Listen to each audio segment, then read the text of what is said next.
So he can't continue to get away with stepping into the ring against strikers for the UFC, basketball players, unknown boxers that punch like pillows. I'm not underestimating Paul, but he don't have a long experience of boxing. As long as he continues to fight MMA guys and YouTubers, he's gonna continue to look good and shine. But once he fights a real fighter, a real fighter that can really fight, it's not gonna be that good. Yeah, I'm getting some new scans here in a couple of days of the jaw. We'll see what my doctors say. You know, can I even fight again? That is definitely in the realm and possibilities of things. It does feel a lot better. The boxing world has exploded with reactions after reports surrounding Jake Paul's jaw surgery started spreading online. What began as concern over his health quickly turned into a heated debate about whether his boxing journey can truly continue at the highest level instead of sympathy alone. Critics immediately began questioning his experience, his level of competition, and whether he was ever fully prepared for the realities of professional boxing.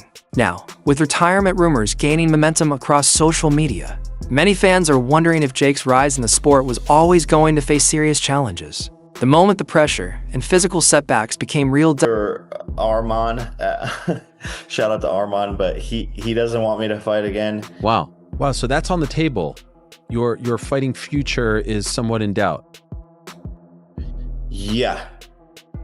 No, most definitely. I think it just depends on how the bone heals. And then also there's a tooth missing here. I'm pretty sure I'm gonna have to get an implanted tooth of some sort. I don't know how much time that's gonna add to things. We just have to figure out what the smartest thing is. Even A. Smith didn't hold back while discussing Jake Paul's position in boxing.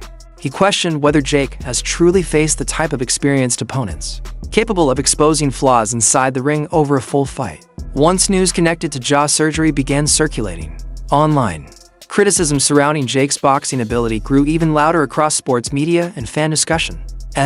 Many people started debating whether Jake's previous opponents had really prepared him for the kind of pressure that comes with facing elite-level fighters who understand timing, defense, and punishment at the highest level of the sport. Jake Paul, as of right now, for what he's doing, it's good for what he's doing. But once he fights a real fighter, it's going to be bad. He fights a real fighter that can really fight, it's not going to be that good. Does he have the ability, with what you've seen, to continue to mold himself into somebody who can actually? He told me before his goal is to fight Canelo, so that's where his mindset's at. It get fucked up by Canelo. Oh, I'm sorry, it's TMZ. Yeah, you can curse. You can curse. I apologize, but no apologize. There's no way he get demolished. But for what he's doing, as long as they keep getting YouTubers and keep putting them in there with MMA guys, that's kind of over the hill, he's gonna continue to shine. So I'm proud of him.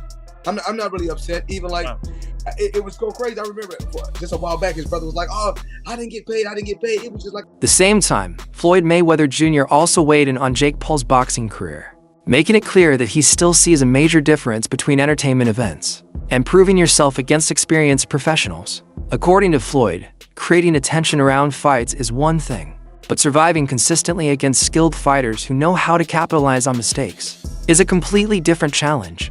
Now, with discussions about surgery and recovery continuing to trend online, many fans are starting to question whether Jake is finally reaching the point where the realities of high-level boxing are becoming impossible to avoid. He fights older people that are smaller.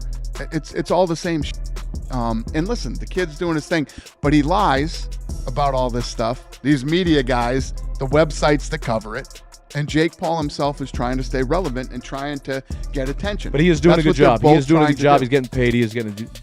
Yeah. Jake Paul's doing his thing.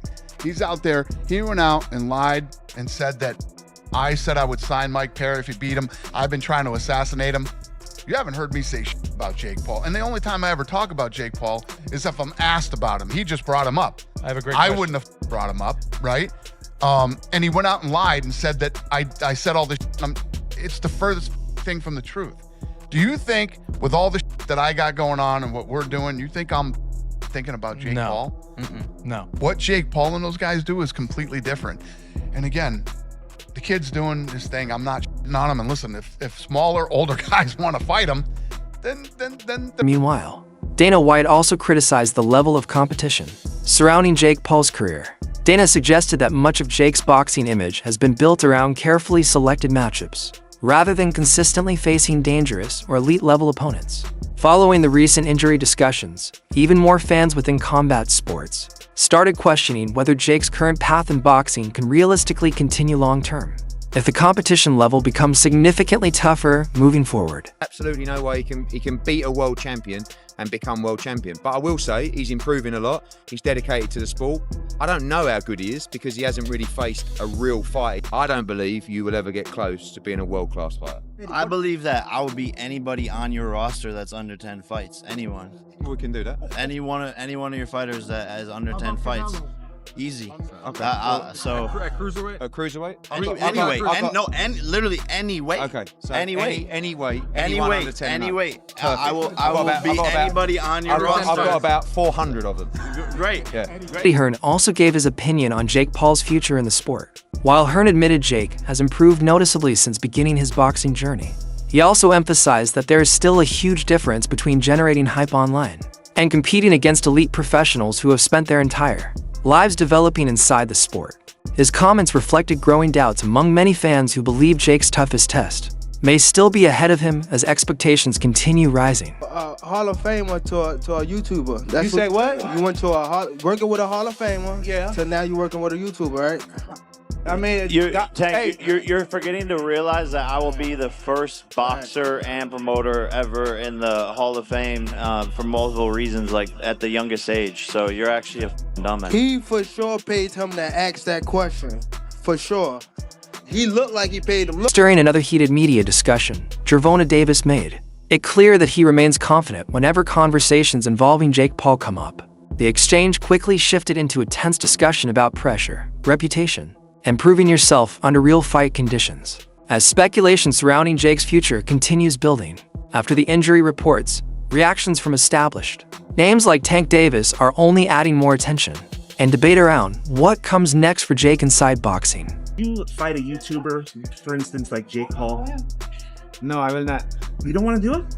I will not. I want to fight the best to add my to add into my legacy. He's already a disadvantage for him to fight in boxing. Because he just got in started? Yes. Okay, he'll never. You don't think he'll ever reach that professional level? It's up to him. Maybe he will continue his career as a boxer, but boxing is not that easy to fight and yeah, but if he called you out, you wouldn't be open to it. I'm sorry? Would you be open to it, to the fight?